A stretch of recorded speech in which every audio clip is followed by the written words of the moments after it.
عظیمت جرأت و ہمت کا ہے اظہار، سیدھی بات عظیمت جرأت و ہمت کا ہے اظہار، سیدھی بات۔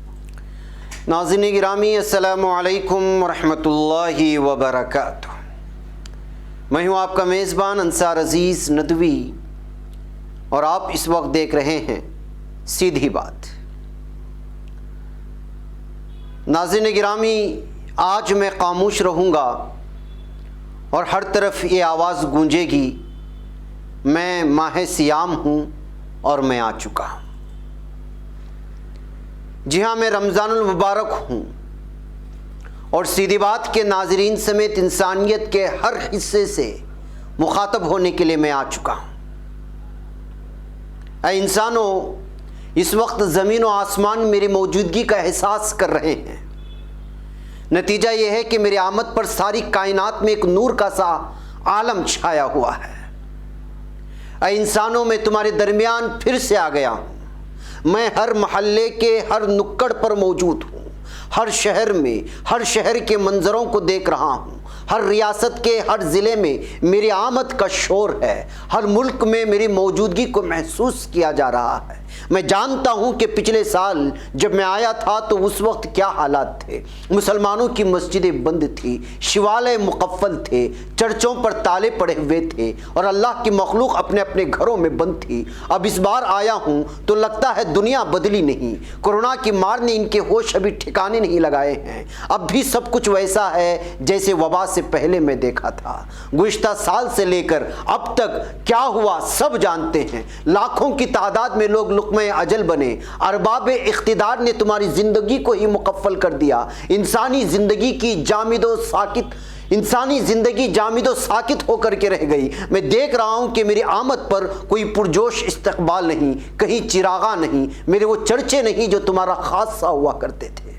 شاید ابھی حالات سدھرے نہیں ہیں۔ اب میں ایک طبقے سے مخاطبت کروں گا۔ میں آ چکا ہوں۔ اے گروہ اہل ایمان، یا وہ لوگوں جو خود کو مسلمان کہتے ہو، میں آ چکا ہوں۔ میں سوچ رہا ہوں کہ وبا کی تباہ کاریوں نے ابھی تک تمہارے مزاج میں کوئی تبدیلی کیوں نہیں برپا کی ہے؟ تمہارے رویے میں تبدیلی واقع ہوئی ہے؟ نہ تمہاری زندگی کے ڈھب میں مجھے کوئی بدلاؤ نظر آتا ہے۔ دیگر اقوام کے بارے میں نہیں کہہ رہا ہوں، کیونکہ میری آمد یا موجودگی کا انہیں کوئی یقین نہیں ہے، کیونکہ جس دین کے ستونوں میں سے میں ایک ستون ہوں، یہ اقوام اس پر ایمان نہیں لائے ہیں، کیونکہ داعی اگر وہ جسے مسلمان کہتے ہیں وہ دعوت کے فرض سے غافل ہیں۔ تمہیں کیا ہوا ہے کہ تمہارا ایمان کہیں نظر نہیں آتا؟ میرے روزے، میرے قیام کے دوران ادا کی جانے والی نماز تراویح، میرے قیام کے دوران دیے جانے والے صدقات یا زکوٰۃ کی طرف تمہاری توجہ اس قدر کم کیوں ہو گئی ہے؟ اے مسلم برادری سے وابستہ لوگوں، گزشتہ ایک سال کے دوران زندگی کے ہر شعبے میں مار کھانے کے باوجود تمہاری فکر و نظر میں، تمہارے طرز عمل میں کوئی انقلاب برپا نہیں ہوا ہے۔ ایک نامعلوم وائرس جو ایک عذاب کی شکل ہی میں برپا ہوا ہے، اس نے تمہاری زندگی کے نظام کو تہبالہ کر کے رکھ دیا ہے۔ تمہاری اسکول کے کاروبار بند ہیں، تمہارے بزنس، تمہارے ٹورز اینڈ ٹریولز کے شعبے، تمہاری تجارتیں، تمہاری زندگی کے نظام کو تہبالہ کر کے رکھ دیا ہے۔ تمہاری ریئل اسٹیٹ کی ایجنسیاں، تمہاری انڈسٹریز، غرض کی تمہاری زندگی کے سارے ہی سماجی، معاشرتی، سیاسی، اخلاقی شعبہ زندگی وائرس کی تباہ کاریوں سے بچ نہیں سکے ہیں۔ اللہ تعالیٰ نے ایک نامعلوم وائرس کے نتیجے میں تمہاری زندگی کو درہم بھرم کر کے جو سزا دی ہے، ہونا تو یہ چاہیے تھا کہ تم خائف ہوتے، تم میں، تمہارے کردار میں، تمہارے طرز زندگی میں اس خوف کی بنیاد پر ایک مثبت، ایک پازیٹیو تبدیلی پیدا ہوتی، لیکن نہیں۔ ایسی کوئی تبدیلی تم میں، تمہاری اجتماعی زندگی میں رونما نہیں ہو سکی۔ اس تمام آفتوں کے باوجود تمہارے اخلاق کی گراوٹ کیا معنی رکھتی ہے؟ آخر تم سدھر کیوں نہیں سکے؟ تم میں نہ خاکساری آئی، نہ تم میں انکساری کا جوہر نمایاں ہوا جو ہر عذاب کے بعد انسانوں میں پیدا ہوتا رہا ہے۔ میں آیا ہوں تو یہ حقائق میرے سامنے آ رہے ہیں۔ جی ہاں ناظرین گرامی، میں رمضان ہوں اور میں آ چکا ہوں۔ جی ہاں، میں تمہارے درمیان ہی میں ہوں۔ میں دیکھ رہا ہوں کہ 1 سال کے عرصے کے دوران ہزاروں اموات کا ایک سلسلہ چلا، جنہیں دیکھنے کے بعد کسی بھی آدمی کو پسیجنا چاہیے تھا، نرم پڑنا چاہیے تھا۔ ان دل دہلا دینے والے موت کے ننگے رقص کے مناظر کو دیکھنے کے بعد بھی تم میں کوئی سدھار نہیں آیا، نہ اس مقصد کے حصول کی جانب تمہاری کوئی پیش رفت ہی ہو سکی۔ آخر تم اس قدر بے حس قوم کیوں بن کر رہ گئے ہو؟ مجھے ماہ صیام اور برکتوں کا مہینہ بھی تم سمجھتے ہو تو پھر تمہاری یہ بے عملی اور یہ خدا خوفی ختم کیوں نہیں ہوتی ہے؟ کیا صدقات و زکوٰۃ کے سلسلے میں تمہاری کوتاہیوں کا ارتکاب تمہیں لے نہیں ڈوبے گا؟ اللہ کے عذاب کو دیکھتے ہوئے بھی تم اس کار شر میں ملوث ہو چکے ہو۔ تمہارا اس ذہنی خلفشار تمہیں کہیں کا نہیں چھوڑنے والا ہے۔ تم ہی کہو کہ تمہیں اب اللہ کے عذاب سے اور اللہ کے غضب سے کون بچانے والا ہے؟ تمہارا سماجی نظام اور معاشرتی ڈھانچہ تقریباً زمین بوس ہو چکا ہے۔ نہ جانے تمہارے دانشوروں، قلمکاروں، مقرروں اور شاعروں، استادوں، سماجی کارکنان کو کس کی نظر لگی کہ وہ طاغوت کے پھیلائی ہوئی غلاظت کو صاف کرنے کے روادار نظر نہیں آتے۔ جی میں دیکھ رہا ہوں، میں سارے انسانوں کی بات نہیں کر رہا ہوں کہ تمہارے نوجوانوں کا ایک بہت بڑا طبقہ، چاہے مرد ہو کہ عورت، آج بھی عریانیت کا دل دادا بنا ہوا ہے اور شرمناک اور انتہائی گھٹیا حرکتوں میں ملوث ہو چکا ہے۔ اور یہ سب تمہارے دانشوروں، قلمکاروں، مقرروں، شاعروں، استادوں اور سماجی کارکنان کی ننگی آنکھوں کے سامنے چل رہا ہے۔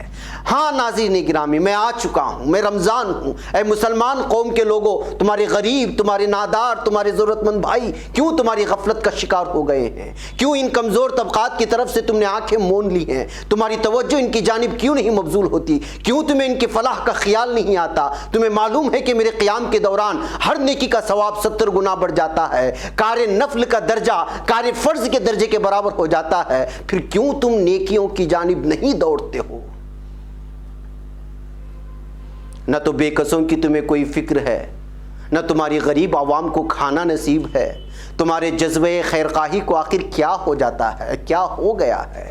کہاں رخصت ہوئی تمہاری انسانی ہمدردی کی خو؟ تمہاری قوم میں بھائی بھائی سے روٹا ہوا ہے، تمہارے خاندانوں میں جھگڑے جوں کے توں برقرار ہیں، کوئی کسی کو معاف کرنے کے موقف میں نہیں ہے۔ تمہاری ازدواجی زندگیوں کی دراڑیں مزید گہری ہوتی جا رہی ہیں۔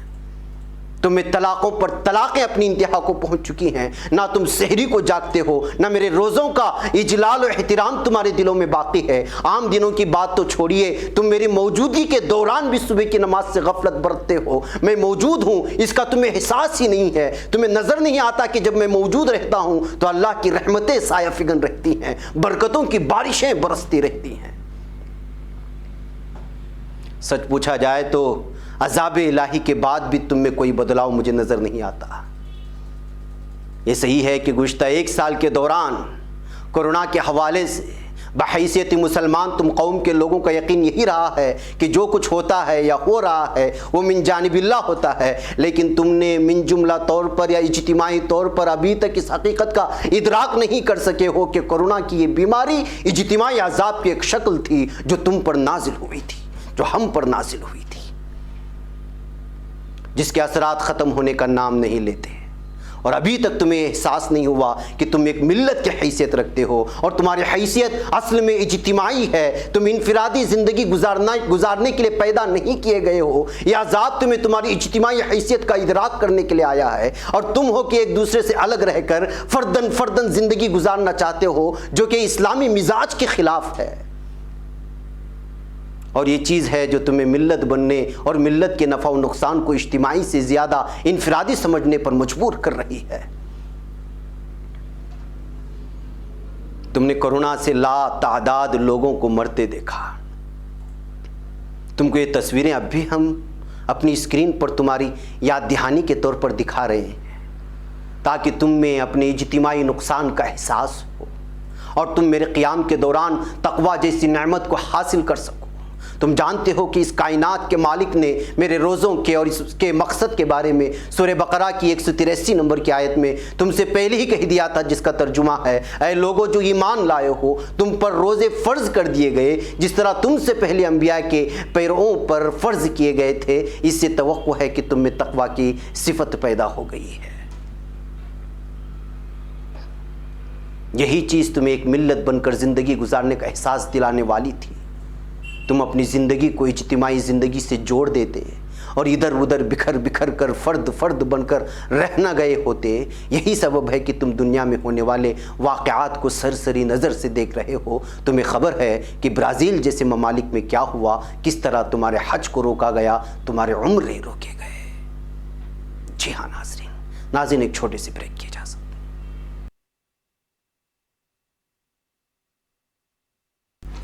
ناظرین گرامی، استقبال ہے سیدھی بات کی انوکھی محفل میں۔ جی ہاں ناظرین، میں آ چکا ہوں۔ اب میں تمہارے اہل ملک سے کچھ کہنا چاہتا ہوں کہ اے بھارت کے واسیوں، اے میرے دیش کے واسیوں، یہ تمہیں کیا ہو گیا ہے؟ تمہاری انسانیت کو کیا ہو گیا ہے؟ ٹھیک ہے، مجھے تم نہیں مانتے، نہ صحیح، تم اپنی مرضی کے پابند ہو، میرے روزے نہ رکھو نہ رکھو، یہ تمہارا اپنا ذاتی معاملہ ہے، لیکن تم یہ کیوں بھول گئے ہو کہ تم ایک انسان بھی ہو اور انسانیت کے کچھ تقاضے بھی ہیں۔ تم اپنے دل سے پوچھو کہ تم نے اپنے پیدا کرنے والے سے ایک عہد بھی کیا تھا جو اب بھی قرآن میں ریکارڈ ہے۔ سورہ اعراف کی 172 نمبر کی سورہ میں تمہارا وعدہ آج بھی موجود ہے، جس کا ترجمہ ہے، اور اے نبی، لوگوں کو یاد دلاؤ وقت جب کہ تمہارے رب نے بنی آدم کی پشتوں سے ان کی نسل کو نکالا تھا اور انہیں خود ان کے اوپر گواہ بناتے ہوئے پوچھا تھا، کیا میں تمہارا رب نہیں ہوں؟ انہوں نے کہا تھا، ضرور آپ ہی ہمارے رب ہیں، ہم اس پر گواہی دیتے ہیں۔ یہ ہم نے اس لیے کیا کہ کہیں تم قیامت کے روز یہ نہ کہہ دو کہ ہم تو اس بات سے بے خبر تھے۔ اپنے اس وعدے کو تم نے تو بالکل ہی بھلا رکھا ہے۔ وبا کی ان سختیوں کے آنے کے باوجود بھی تم ہندو مسلم کے چکر میں پڑے ہوئے یہ ایک دوسرے کے ساتھ دست و گریباں ہو۔ تم دوسروں کے مذہب کی کس آسانی سے توہین و تذلیل کرتے ہو، دوسرے ادیان کے بانیوں تک کو گالیاں دینے میں شرم محسوس نہیں کرتے۔ کہاں گئی تمہاری وہ سبھیتا جس پر تم کو ناز تھا؟ کہاں گئی تمہاری وہ قدریں جو کبھی سونے کی چڑیا کا لقب تمہارے ملک کو عطا کر گئی تھی؟ تم اس بات سے بالکل ہی بے خبر ہو کہ کون کب اس دنیا سے رخصت ہوگا۔ تمہارے لیے اب بھی وقت ہے کہ تم بیدار ہو جاؤ اور اپنے مالک کائنات سے کیے ہوئے مذکورہ عہد کو، مذکورہ وعدے کو یاد کرو اور انسانیت کے دامن کو تھام لو۔ تمہاری جو بھگوا تنظیمیں ہیں میرے دین اسلام کے ساتھ کیسی دشمنی کا شیوا اپنائے ہوئے ہیں، تمہاری فکر و نظر کے پھل کس قدر کڑوے اور کسیلے ہیں، اس کا اندازہ تم اس بات سے لگا سکتے ہو کہ نظریات کے بطن سے صرف ظلم جنم لے رہا ہے۔ کبھی تم اپنے شمشان گھاٹوں کے مناظر کو بھی دیکھو کہ تمہیں عبرت حاصل ہو۔ میں رمضان ہوں اور یقیناً تم میرے بارے میں جانتے ہو، لیکن تم مجھے مانتے نہیں ہو۔ پھر بھی میں تمہیں انسانیت کا سبق یاد دلانا چاہتا ہوں، تمہیں میں وہ عہد دلانا چاہتا ہوں جو تم اپنے رب سے کر چکے ہو۔ جی ہاں، میں آ چکا ہوں، میں رمضان ہوں، ہاں میں آ چکا ہوں۔ میں آخر میں اس دور کی نوجوان نسل کی لڑکیوں اور لڑکوں سے کہنا چاہتا ہوں کہ تم پارکوں میں ہی نہیں بلکہ ہر پبلک مقام پر نہ صرف عریانیت پھیلا رہے ہو بلکہ اپنے حیا اور اپنے عصمت کا سودا کرنے پر تلے ہوئے ہو۔ تمہیں میری موجودگی کا تک احساس نہیں ہے۔ اپنے انجام سے بے خبر ہو کر تم عشق کے چکر چلا رہے ہو اور اپنے ایمان کی حرمت کو پامال کر رہے ہو۔ ناجائز شادیوں کے سلسلے میں تمہارے سول کورٹوں اور شادی رجسٹریشن کے چکر کیا ہیں جو تم اپنی روایات کو بھلا کر لگا رہے ہو؟